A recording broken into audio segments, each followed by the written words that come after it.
During this special session, Dutch digital leaders will discuss about how to facilitate growth.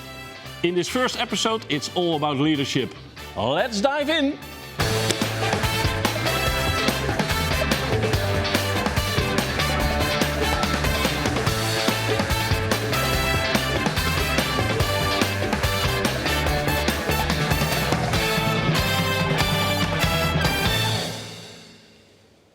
Good morning and welcome to this special episode of the Digital Leader Boardroom. Yes, and I need to recap that a little. We are going to make 4 special broadcasts. And in this first broadcast, as I explained, we're going to talk about digital leadership. And the second and the third and the fourth will go about agile at scale, about ecosystems, and of course about data. So you get a sequence of 4 topics to grasp and all to become digital mature. That's the way we like it. So let's start to introduce my guest at this first session, and let's try to see if there are real Dutch leaders here in this table, and I guess so. So just for the introduction, Michiel from Equinix. And you will see the full name, titles, etc. below and on the screen. We got Daniel from Picnic, and that's the one to watch. Just granted an award, CEO Magazine Award for the most innovative Dutch leader. So he earned his place on this table.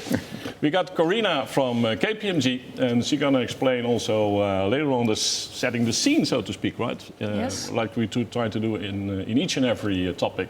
And we got Hein, and Hein is from Cisco. And he is very busy with how to get a little bit more pace in that digital transformation in the whole of Netherlands. So I think it's a great lineup of guests at this table. Before we start setting the scene, Karina, we pre-discussed about what is important if we want to talk about digital leadership, right? Yes. Let's take us there. Yes, so at KPMG we call digital transformation connected enterprise. And from our perspective, being a digital leader is all about being connected. So first of all, of course, the connection with your customer. That's what we all do it for. It's not about the technology, it's about making your company more customer-centric. But also very important, being connected to your staff, other people in your management team, and connected to the ecosystem. So connecting the dots is extremely important for a digital leader. And this also requires a digital mindset. Now, what do we mean with that? So on the one hand, it's all about change. I often quote Sunil Gupta, who's the Harvard professor for digital strategy, and he always says, digital strategy, 75% of the success is about transformation. So being able to manage the change is more important than ever. And change is now continuous. So you need to be flexible, agile. You have to like and enjoy change every single day. But digital mindset also requires control. Because it's fairly easy setting up a living lab, an innovation lab, doing new great stuff every single day. But you also really need to be in control of what's happening there. Do we invest in the right stuff? Are we capable of making it a success?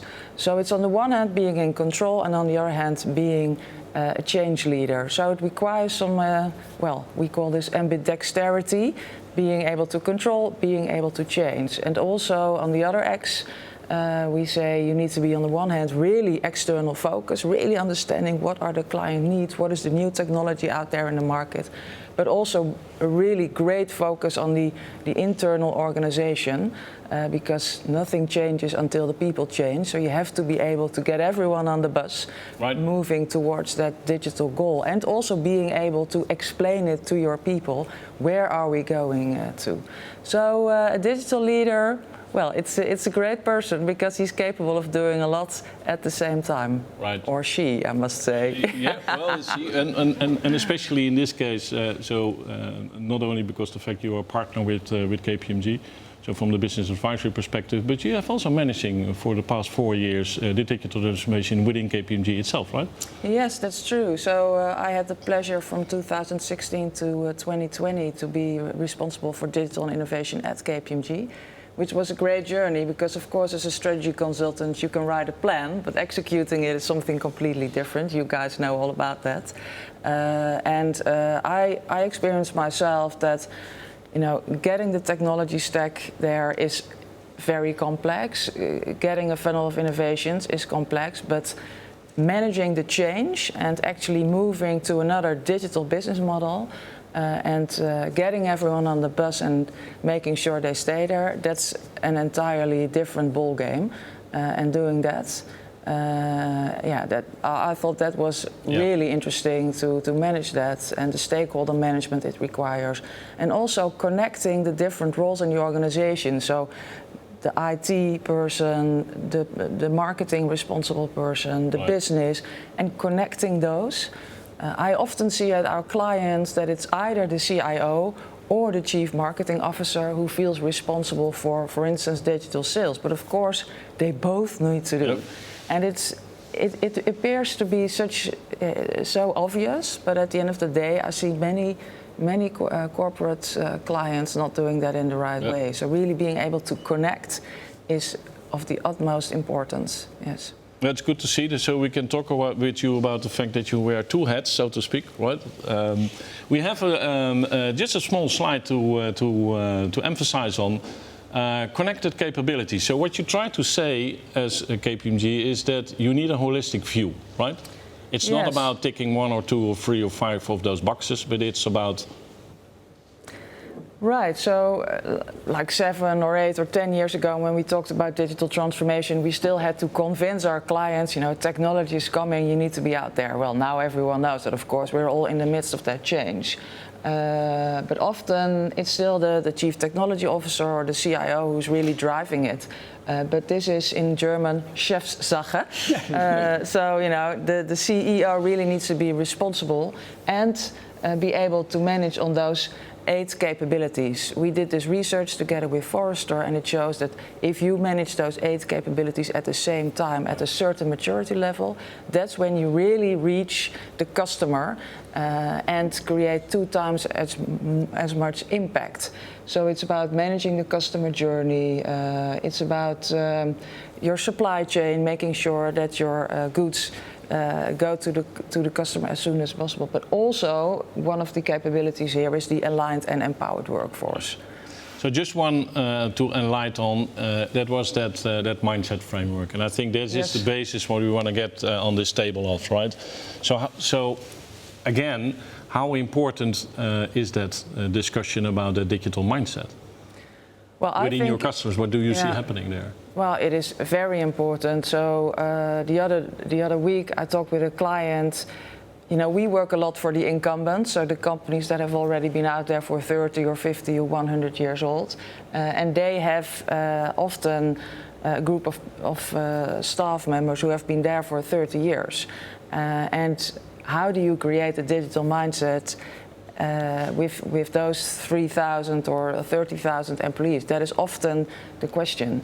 And there is a lot of energy in the organization that you can positively influence, but this really needs to be about a growth mindset. So teaching your people what the new culture should be about agility, flexibility, loving it to learn and understanding that change is now the continuous factor. It's not, we have to change tomorrow and then it's done. No, you have to be able to like it to change every single day. This is about your staff, but this is of course also about you as a leader. So being able to connect with the youngsters, but also with the people who've been there for 30 years, providing them with a curriculum of new skills, both soft skills, but also the technology skills. As a leader, being able to connect and making sure that the CIO, the CTO, and the chief marketing and the business work together. All that is in a digital mindset. Right. Daniel, can you enlighten on this? So, of course, you're just getting awake again after a big party, having that CEO magazine celebration, right? Kind of. Kind of. No. Well, that's of course the funny part, because I don't think you need awards, because I think you have been shown for the last years you have been a leader already. But if you look to that mindset, how important does that play as a role within your team in Picnic itself? If I'm looking to this mindset and the framework that is presented here, that resonates very, very well with what we are doing at Picnic. For us, this is basically the entry level on if we are hiring somebody, you need to have upfront this kind of mindset. Yeah. So the advantage of a new player is that you can already hire people that have this mindset, or that you look for people that have this mindset, and then you build your organization around it. However, when we're talking about digital transformation, it's often from moving from non-digital to digital, and using when they're trying to understand what are kind of digital opportunities. In our context, the interesting challenge is that we're looking to digital evolution. So that means we have a digital model, but we're looking into how can we evolve this kind of model. So if you're once digital, you need to think a bit about how do you change it as your business model, as your operational model, as your externalities are changing. How can you evolve this, that you don't have this kind of legacy that we all fight in this digital transformation again after we made this digital transformation.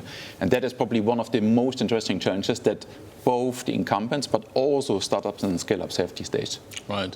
So if I bring that to you, Michiel, so why do you think that this series is important we're going to do?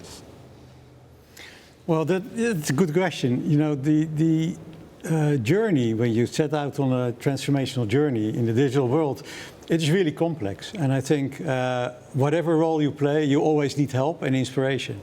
Because once you know what you want to do, you really need an environment where you can learn, where you can sometimes steal ideas, and really you can persevere on that journey. So I think this will really help, and looking around you to other leaders will really help, because that's really leadership. Is not thinking you're the leader yourself, but trying to learn from everything what's happening in the world at this very moment. Right. And if I bring that to you, Hein, is Cisco still the same company as 10 years ago, or are we seeing something new? And that in reflects to, you are now running a program of digital transformation in terms of fastening that digitizing for the BV Netherlands, so to speak, right? Correct, yeah. So yes, we indeed having involved our portfolio as well, of course, being a company making products into software and hardware from the past. We are seeing that accelerating with digitization needs also education. We need to make sure that society has trustfulness into the digitization process, and we need to make sure that not only providing information, but supporting companies in the Netherlands, making sure that they are resilient, cyber resilient, making sure that they're able to not only perform their business, but as well to make sure that they are having the responsibility into society, building the social support for digitization. And we would like to underpin that with let's say, our efforts, services, as well our partners, making them more resilient into this space. So education is important, not only from a company level perspective, the different parts of the organization. It's from digital essentials throughout the company, but also making sure that there are IT leaders in the company. But also making sure that you can have a talented pool in the Netherlands about you. If you want to grow, there need to be people educated in a way that they can absorb in the line of business you're expecting as digital leaders. And we would like to help out on this, making sure that we're getting this into the Netherlands perspective.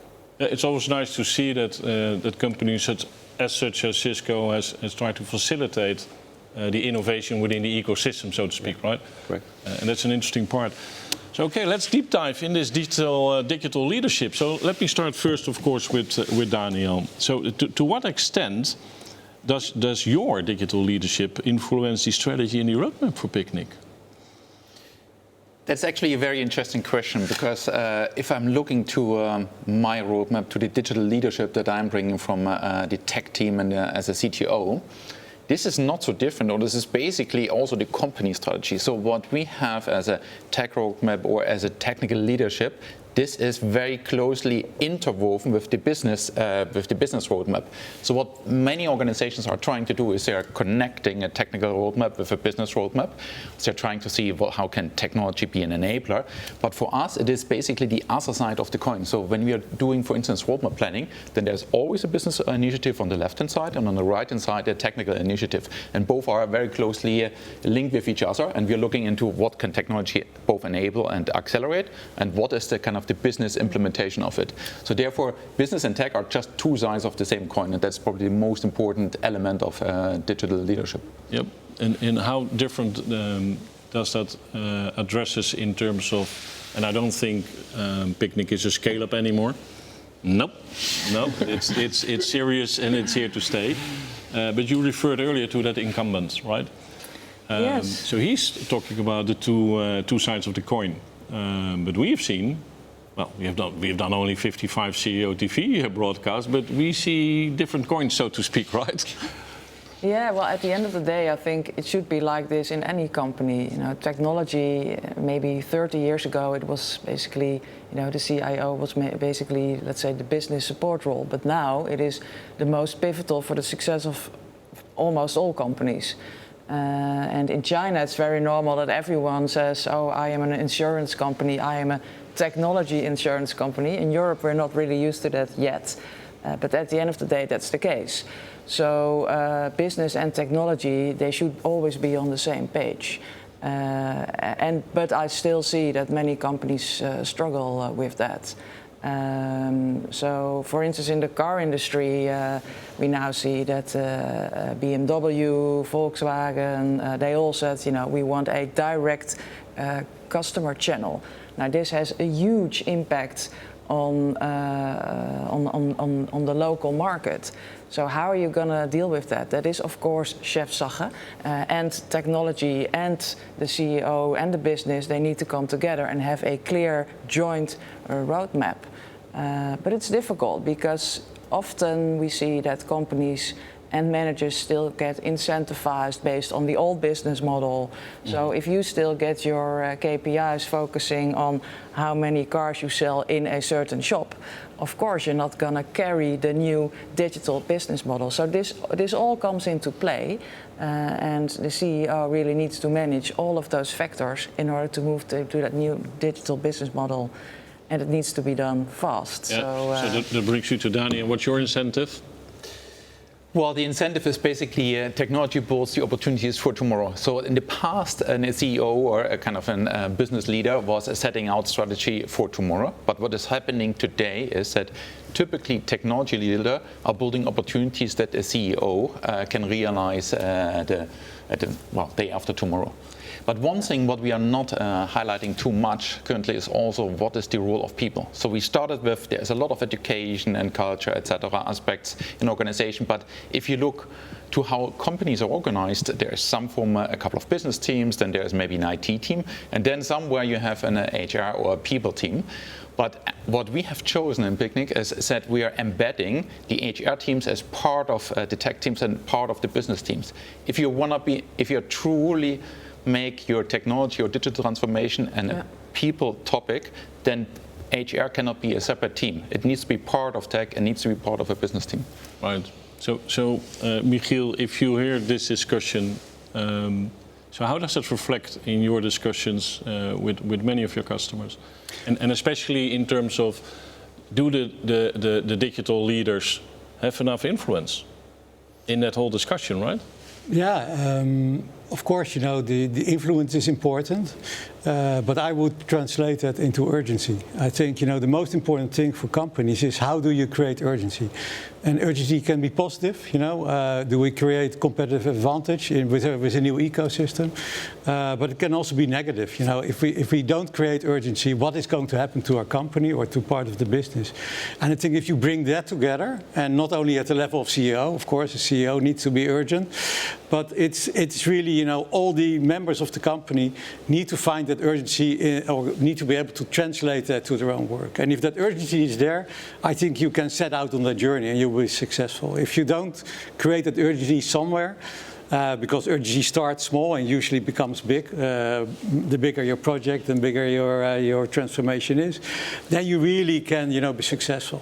Because that urgency is not only important to set the direction, but also to persevere. And perseverance and learning is the most important on that journey.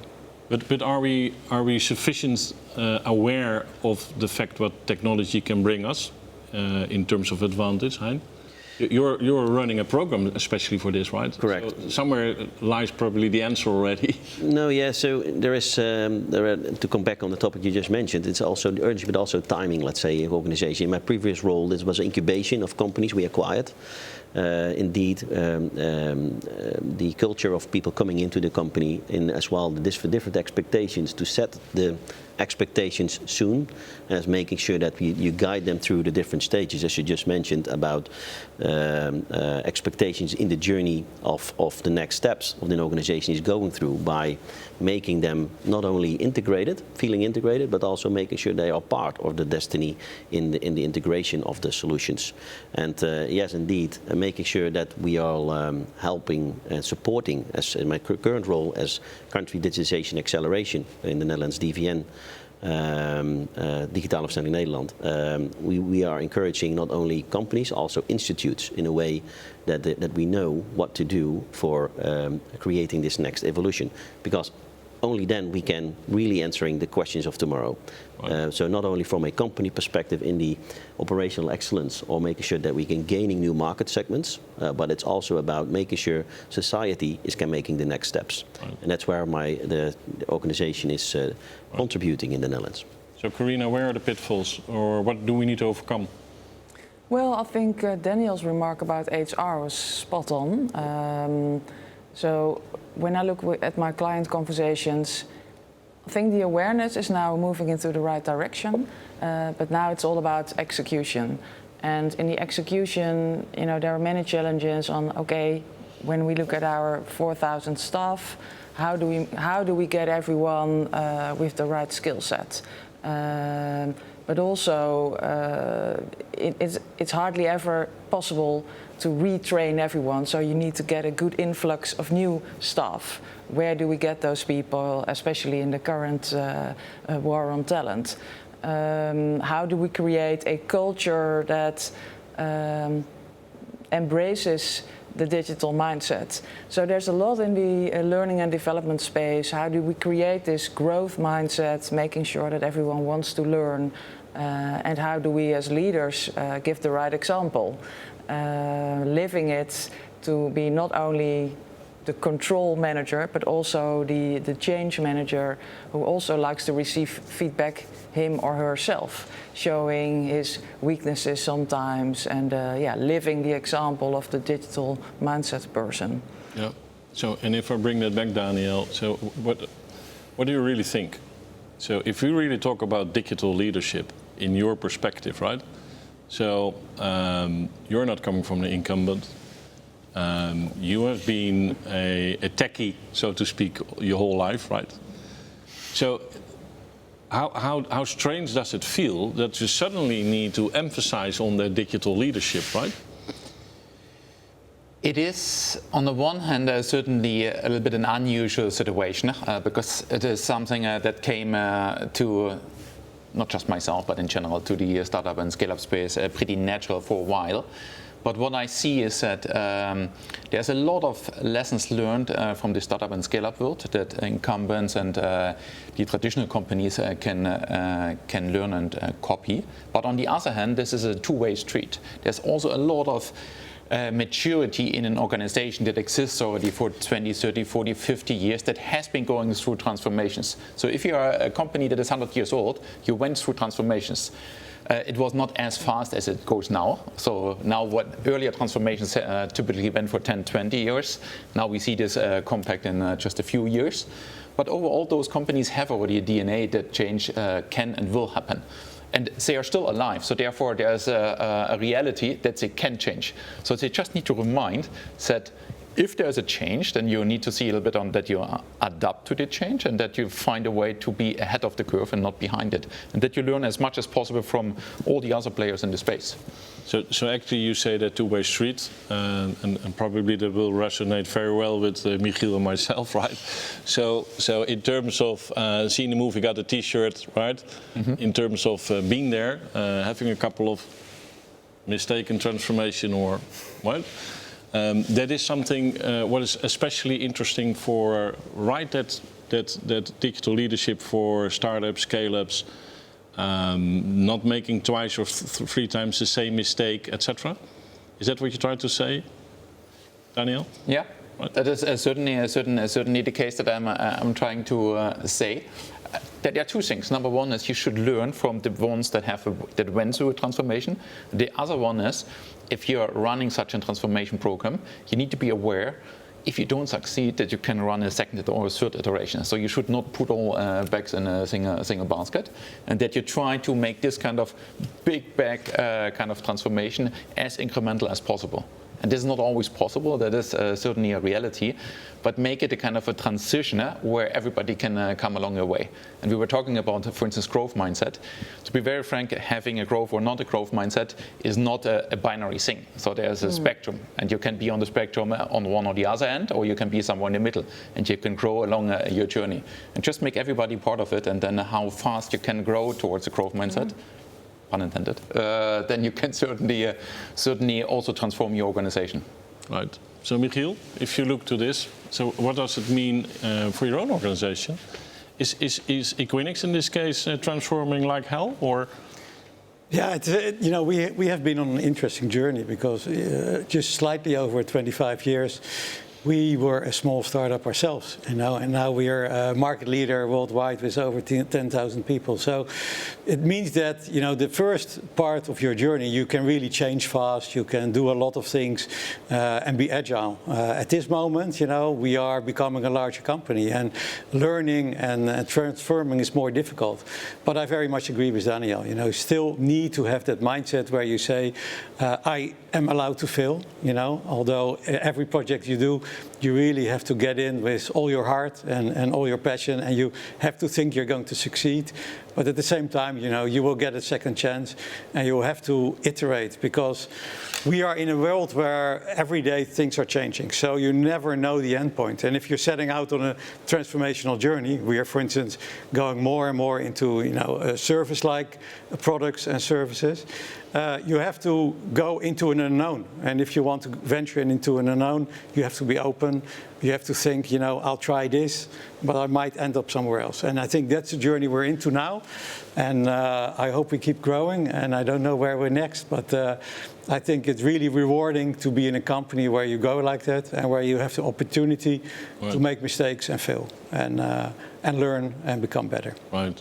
So if you bring that to the next topic there, Karina, maybe you can enlighten on that. Last or 2 weeks ago, we had a kind of a discussion also with the CEO of PostNL, and he was Marcel Krom, and he was stating, well, now it's getting interesting because we are going into the unknown territory, right? So how do you bring advice at the table with your customers? So if Marcel starts to say unknown territory, what does that mean, right? Well, of course, I do not know exactly what he meant, but a lot of the strategy work we do is still the same as in the past. There's always been a lot unknown, but everything is going way much faster. Exponential growth, it's speeding up everything. And this requires the growth mindset. And yeah, there is still a lot of unknowns. So I was thinking back about the discussion we had earlier about the scale-ups versus the incumbents. There's still a lot possible for the incumbents. When you look at the US with Amazon and how Walmart fired back there, they have been investing heavily in robotization of their shops, and they are getting back. So, being daring to have the courage to have a really forward-looking mindset and strategy, and courage to invest in those kind of technologies, yeah, that is very important. So with a lot of unknowns, it requires, of course, a lot of courage. Right. I'm not sure whether that is completely new, but with the pace of change, decision making also needs to become faster. Well, maybe Daniel can also reflect on this. So the unknown territory. So what does that ask for you for kind of behavior in terms of your strategies there, right? I think the interesting thing is unknown territory is something equally unknown for us as for incumbents.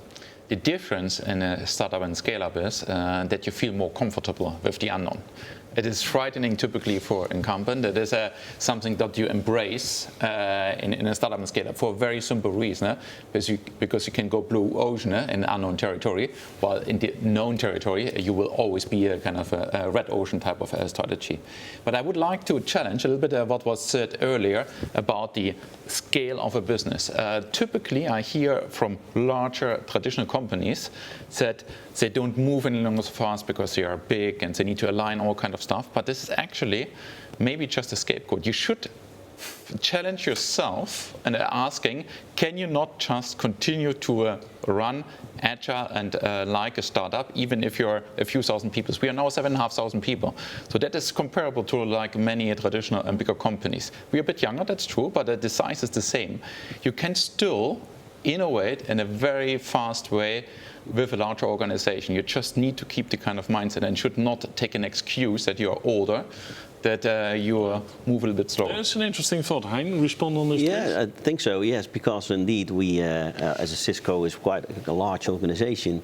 When we acquire companies, we can make the challenge about are we going to invest in more engineering on the spot, or what time are we in the, let's say, the market development, what stage is it, what maturity is the market we are investing in. But what you see is when companies are coming in, we typically creating 3 horizons, right? Making sure that we are investing, and we can go a little bit more about a more blue ocean strategy when we're isolating the organization for a certain period in their own, let's say, organization before we incubating them in the broader Cisco organization, meaning that we can give them a little bit more room to not impacting the rest of the organization. So, of course, there are 2 ends. It's a balancing act, making sure that we're not going too fast by incubating the organizations in the strategy of the total organization, by also not losing the dynamics of the market, and as well the development and the engineering, as well the talent inside that company coming into an organization. So it's about balancing, making sure that you can capture the market fast enough, making sure you can use the scale of the organization, of the rest of your broader organization, and making sure you take them to the journey getting there. And that's a balancing act. Basically, you can measure the success of the organization on that, making sure that we are not only having too fast the results of the incubation. That's typically the demand about getting return from your investment, but also taking a little longer the time to make sure an Horizon 2 approach or 3 approach when the company is a little bigger. And that's the lessons learned we had during the acquisition process of dynamic organization in the operational technology space. So if you look to that, Karina, are we going fast enough? So there's a program here, and there are, of course, many more kind of programs or supported by economic affairs or X, Y, or Z. But if you take that from the idea of the big change of the operating models, right? The big transformations, are we going fast enough? Do we really see major operating models transformations at this stage? I think we do. Think about DSM, think about Philips. You know, these companies are completely changing their business models. I also named the example of Walmart in the US. There's a lot happening, and yeah, on the one hand, you know, you need to be very fast in your decision making, but also was mentioned before. You know, this is the dot we are moving towards that direction, but if it's also okay if we end up somewhere else. So there's a lot of that going on. On the other hand, you shouldn't not go too fast, because you need to get everyone on the bus also. Bringing your people along, hiring their new staff. So I think it's also for digital leaders very important to balance between going really fast without losing everyone else.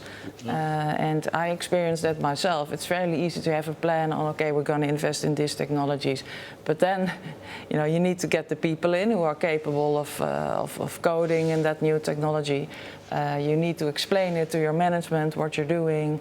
So speed is very important to capture the market. But be honest, is that smokescreen or not?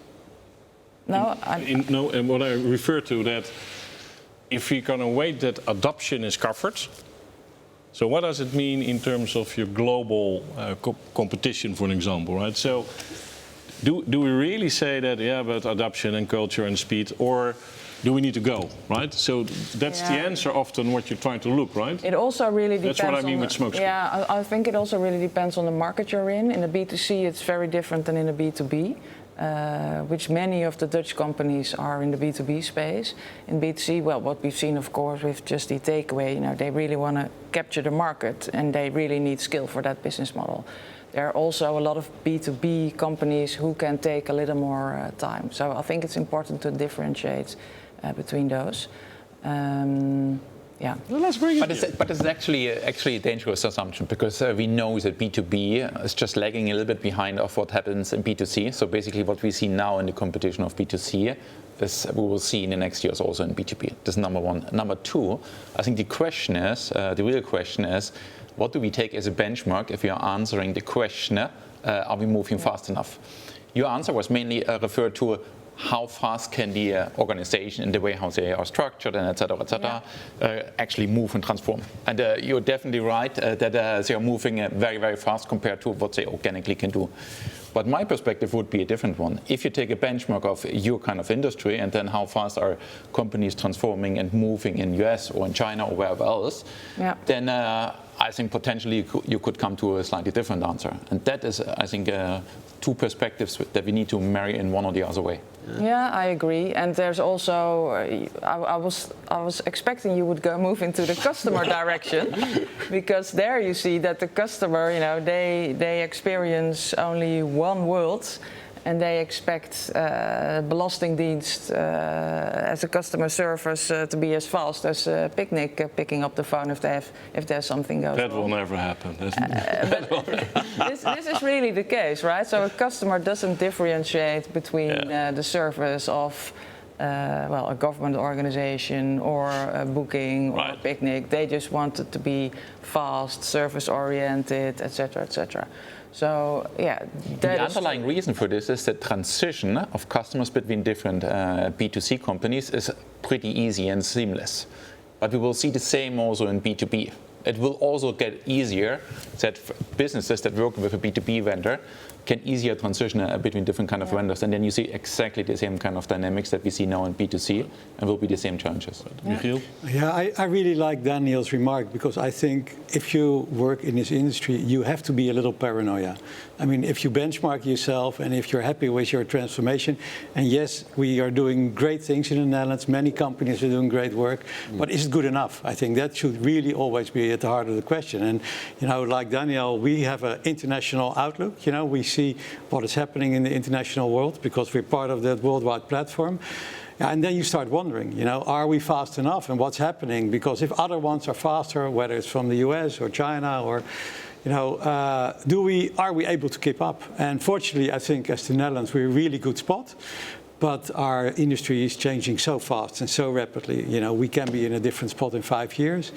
And I see a little bit of us slowing down. So that means, I think, for everybody, we have to be really vigilant. And I'm fully with you, Daniel. We never be satisfied with where you are in terms of pace. That is very true. That's a good point, and you need to make that friction a little, right, to get that discussion on the table. So it's not a value remark about the model, because I believe in you need to have an holistic view.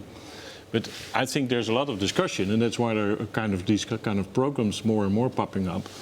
Are we really going faster? And that has to do with leadership, right? Because you can say adoption and you could say yes, but, right? But that yes, but is, you need a kick under your butt, so to speak, if you are in a competitive environment.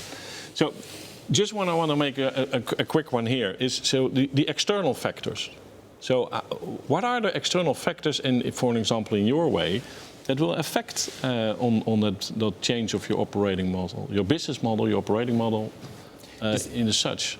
So everything what we're discussing here applies even to a startup or scale-up like Picnic that is just a few years old. So we are in a next-day delivery business model where you order today, you get it tomorrow delivered. And also this model gets changed. So there are new vendors that are not saying you can get it tomorrow, but you can get it in 10 minutes. So that is also for us, with just a couple of years in the market, a wake-up call where we need to think a bit about what does it mean for us? What is such a model actually serving? Which kind of customers, which kind of needs? But what does it? How should we evolve our own model? And there will also be changes coming one or the other way, where we need to respond and where we will respond to this kind of proposition. But this is obviously just more the consumer proposition. There's also propositions that are happening on the supply chain side. Right. There's many innovations are happening there with kind of organic food and etc. That need to be also reflected in a proposition like Picnic. So therefore, this is a continuously evolving space, and it looks not so different in a startup and scale-up after a couple of years than you would find it in a more traditional company that is hundreds of years old. Right. So let's look first to a Moody of Picnic to get a little bit grasp before we go into that friction discussion at this table, ladies and gentlemen.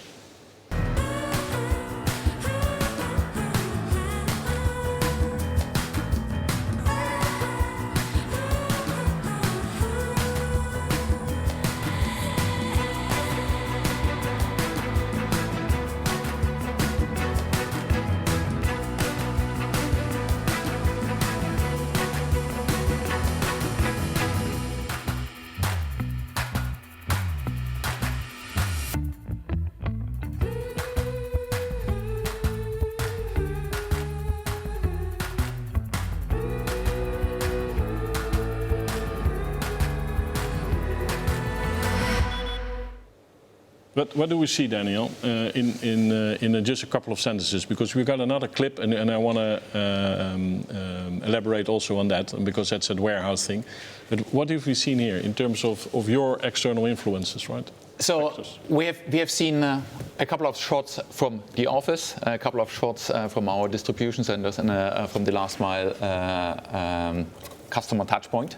And what you see is that essentially we are getting also inputs and external factors that are disrupting all kind of factors. The way how we organize our office, the way how we organize our supply chain, our fulfillment centers, and our last mile distribution to customers. We saw here still meetups in the office. We'll see when this is again possible, but indeed. So all elements are basically disrupted, and there are new models are happening for fulfillment, where we will see automated fulfillment, last mile distribution, where many kind of new business models are happening at the door, but also in the way how you organize an office, that you don't come any longer completely to the office, but that you have hybrid models and many other elements. Yep. Well, you see there's a lot of discussion about that hybrid thought about getting to work again, getting to the office again. But let's look to that second Moody, please, because then we can have that discussion about some external factors here.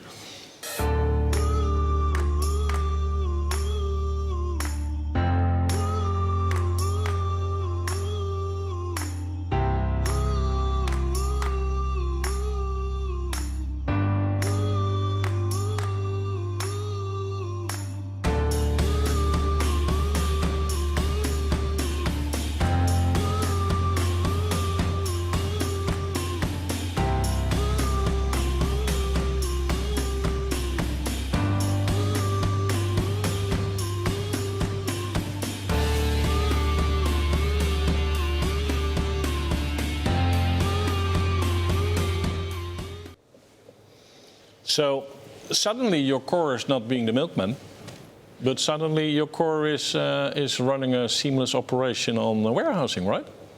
As an external factor. I'm not sure if we ever have been a kind of a supermarket. We have been probably more a kind of a technology company, and we have started as a technology company, as a logistic last mile disruptor, and now we are also becoming a disruptor in the fulfillment space. So what we saw here is a project that we are running now since a little bit more than a year. We're building the first and the largest automated fulfillment center in food.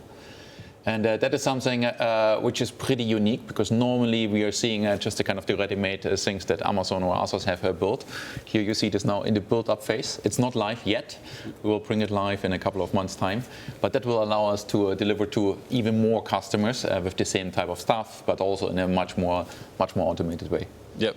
And modest as you are, this is one of the latest, the newest in the whole of Europe to be found, right? That is pretty cutting edge, but we are already working on the kind of next generation, because innovation is something that never sleeps, that never stops. Right. So you need to think a bit about what comes afterwards. Right.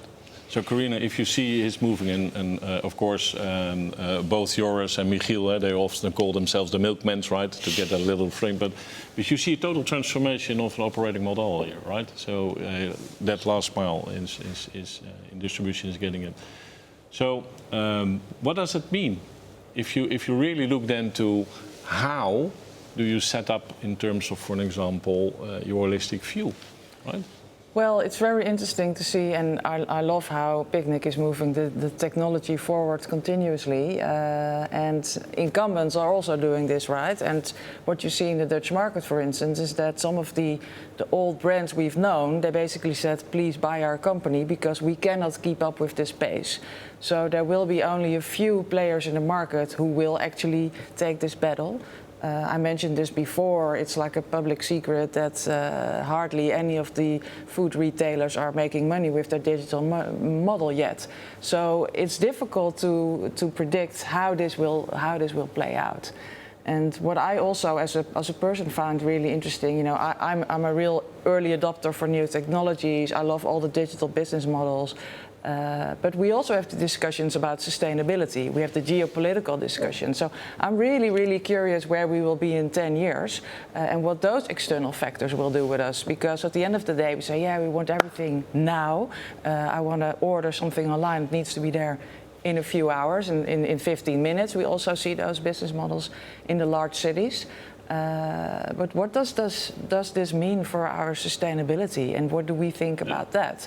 And especially with the youngsters, you know, they are also very dual about that. Really about embracing the environment, and at the same time want all the products in their homes today. Yeah, I'm really curious how that will play out. In a certain way, territory unknown, right? Yeah, what will happen in the next 10 years? Yes. Right.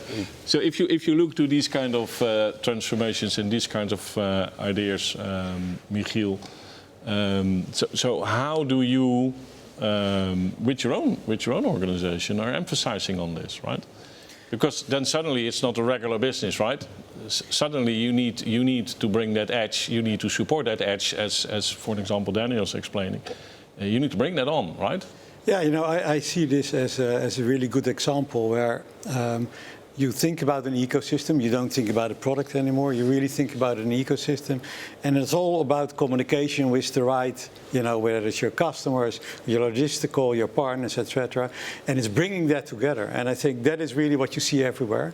And it's not thinking about the ecosystem only, but also about the automation of the ecosystem. I think that's where we really go into that competitive advantage, and it's really tough because there are always more actors, more players, and our question is always, you know, how far do you go out of that to the edge? You know, where is your edge? Is of course also the question, especially with new technologies like 5G. But it's really defining that for yourself, and at a certain moment also thinking about your partners, because you can define your scope, you know, as wide as you can, and you can imagine. But the question is, can you run that? You know, can you afford that? Yeah. And I would say the successful companies at this moment really think, you know, this is what we can do, and we need partners for that other side. Yeah. And automate the hell out of it. That's of course very important, and that's also tough, because if you want to automate with your partners, you really have to invest from both sides, and you have to see the benefits from both sides. So, you know, it looks really like an easy venture, but I think the complexity behind it is tremendous, and it's really great when you see that effect when it works. You know, you see that acceleration, and I'm always loving that, because I think digital transformation is about reaching that tipping point and then seeing the acceleration. Right. So, just quick question: if you look to the digital acceleration program for the Netherlands, Does this cover these kind of discussions we have on this table? I think it's spot on, especially the momentum we currently in the situation in society about the easier adoption of technology in the Picnic is serving. We need to make sure that we are supporting society in a secure but also inclusive digital society, making sure that we can take everybody in the journey towards digitization. And I think Cisco's DVN program is also making sure that we are taking that step, making sure we are providing knowledge and providing information into knowledge towards education systems, not only from HBO and MBO students, but also making sure that we are providing them the next step. We had recently worked with the Dutch Ministry of Social Affairs, supporting our education program. We are typically providing towards education in the Netherlands, making sure we can make getting people from sector to sector in education, giving them the capability and the safety net to get there. And it's not only about the talented pool you need to grow, but also making sure that people are easier adopting your services. Right. And that's coming from different angles. Public sector is working with. Next to that, I would like to say that it's also the new youngsters you just mentioned are expecting as well this digital journey. Right. To get them not only being part of an education, working from following school from home, but also making sure that they are fully seeing this complete digital experience. And that's what you're actually serving into a domain and disrupting this domain in that area. So I you see a lot of discussions going on let's say the purpose, right. and in this case tech for the purpose can really enlight on if it's in health or in agriculture or etc. Right? But having said that education is a burden, right? So our principal or generic education model, right? So. Before we change that, it takes 7 years, something like that, Karina, I understood? I wouldn't know. 7 years, I guess. So before we're getting... But let's bring that to that unknown territory. So if you really look to where you're at today, and I know your thoughts a little, then I can imagine that you will go heavy on modular tech and a lot of time in the value journeys, right? So it's just beginning. It is certainly a very, very incremental process now where we are just at the absolute early stages of what we will see with digital disruption. So and if you take this as a starting point, you need to also think a bit about how do you organize yourself, not only as an organization, but also your tech stack. So what we have done here is that on the one hand, we are talking all about data-driven development, data-driven analysis, but in essence, also your architecture needs to reflect this, where you build an architecture that every service, every application has a software stack and a data stack. So this is what we call a SODA architecture, a software and a data architecture, which has a feedback loop that on every single day, you're collecting a little bit more data, you're training your machine learning models, and you become basically better the next day, based on more data. And the real advantage is also from a software development cost perspective is you get better with more data without more software development because you just train your models in an automated way on a day-by-day basis. So that is something what we have set up over the last 1 or 2 years, and that is really showing now a significant return on investment. So I can imagine that Gartner not yet built that quadrant SODA, but I guess, reflect on this please, SODA?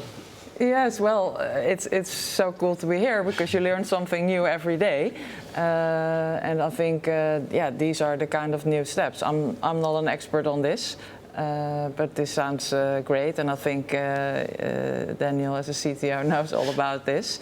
And this is what companies need to do, right? Invest in new technology models every single day. I also see many CIOs struggling with this because they used to have a very clear role, but now they also need to take on new technologies every single day. And also what I see a lot at the incumbents is the IT becoming the new normal, and a lot of two-speed IT. So the application layer being somewhere in the business, the CIO being responsible for the architecture, fights in the company who is responsible of what. So there's also still a large learning journey there. Right. So, Michiel, and I need to bring this also up to you, of course. So actually, Daniel says, I figured out something else again, right? Soda. So is this the way to go? Well, for me, it resonates because I translated a little bit, to what we see. And that means that as well, the application as the data needs to be where it's productive. And, we used to centralize everything and have everything, and then it's simple. You can only talk about data or software because it's one. Nowadays, with your consumers or your partners all over the world at different locations, the fact that you need performance at the right place, you really need to think about, where do I need to bring my data? Is it distributed? Where is my edge? And you have to do that the same for the application. So really that combination of application and data with the right performance and that is, I think, what we add as a global company, as a performance-oriented company. That is where, the whole discussion about the edge is about. Where's my edge? What is the edge for certain applications? Some are far out. With 5G, they're maybe even further out, and some are still central. And I think that is really what's bringing it together for me, and that's why it does resonate very much with me. It's about data, application, and having that performance, whether it's your partner, whether it's your customers, etc. Right. So funny to see, or in a certain way, great to see that this kind of thinking is really changing, let's say, the landscape a little, right? A bit. We need to see. So that is something what we started 2 years ago. We're trying to now also share it with the community. So we're doing all kind of open sourcing and also blogging around those kind of topics. And we hope that more will adopt it, because it has really a lot of potential that hopefully helps the entire Dutch and beyond Dutch tech ecosystem. Right. So Hein, what do you think? Within the discussion, what's the key takeaway for you at this stage, Hein? To comment on the, it's my technical heart starts to. You're definitely spot on the distributed architecture. We call it SecureX architecture, including security in every part of the architecture, basically, but making sure that you can perform applications and micro applications as close as possible to the operations, towards the systems you are operating in the system you are operating, but as well making sure that you can, let's say, tailor the latency of the applications into that direction, and that's to not compensate security with let's say the performance of your application. That's what you're actually doing by splitting the control and the data plane into your operation. So that's a comment I would like to make, which is fantastic news that you see this happening as well now in your environment.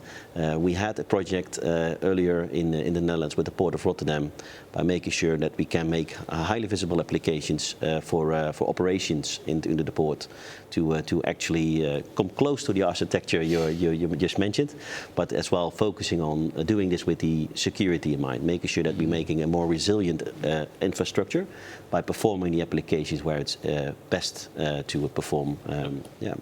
Key takeaway within this discussion for you, Hein? For me, it's to see, not for me, but for Cisco's DVN program, we see that there is we are in the right direction of investment, making sure that we are investing in education, as well making sure that we're investing in security for our companies in the Netherlands, and making sure that we are creating a resilient society for digitization to accelerate, basically. And I think we can only do this with the eco partnerships. We are here in the table, making sure that people are picking up, making sure that security is not an afterthought but a embedded part to also support the social support of digitization in society. Right. And I think that's a takeaway for me. Important point. Thanks. Michiel, your key takeaway for today in this setting? Yeah, the key takeaway for today is, I think, create that urgency and trust that you get there. But also prepare. We've seen that, with Picnic, everything has to work. But also don't be afraid to change. And that's sometimes really a hard combination, because, if you want to have things perfect, because you need it to work, you still have to be able to change, otherwise things will fail. And that kind of balance, if you get that right, you get there, even in the future. Right. Get that balance. That brings us back to your key takeaway, Karina, the holistic view also. Yes. What would your key takeaway be for the digital leaders? Do or don't? Do or don't? It's all about connecting the dots and fast decision making, bringing your staff along the journey, and continuously looking towards the unknown future. Yeah, those are the ones. Those are the ones. And of course, I could not end this session without, of course, also a couple of advice in a 30-second pitch. Daniel, you make a choice: the do or the don't for your. I'll make the do's. I make the do's. To reach digital leadership, you should certainly democratize innovation and don't build innovation teams, but to make innovation a topic for everybody, and then run experiments every week, tens of experiments, and then with an incremental process, you will end up where you want to be. Right. So you hear the man, force to reckon with. If you have an award, you are entitled to say, so to speak. But no kidding. I think a great first edition of a series of 4. So we will elaborate on this during the next 3 sessions, and that will mean that the next session will be July 30th, and we are going to talk about agile and scale. So that means for now, stay safe, stay healthy.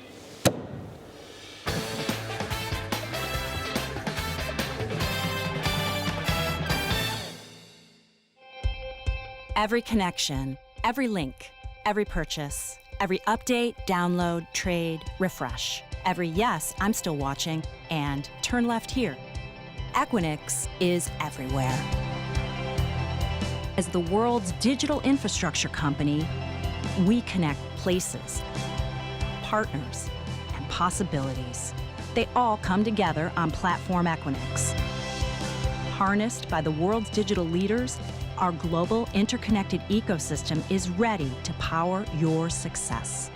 With a physical and virtual infrastructure that adapts as your business transforms, you can unlock new opportunities and stay secure and connected across the most dynamic industries.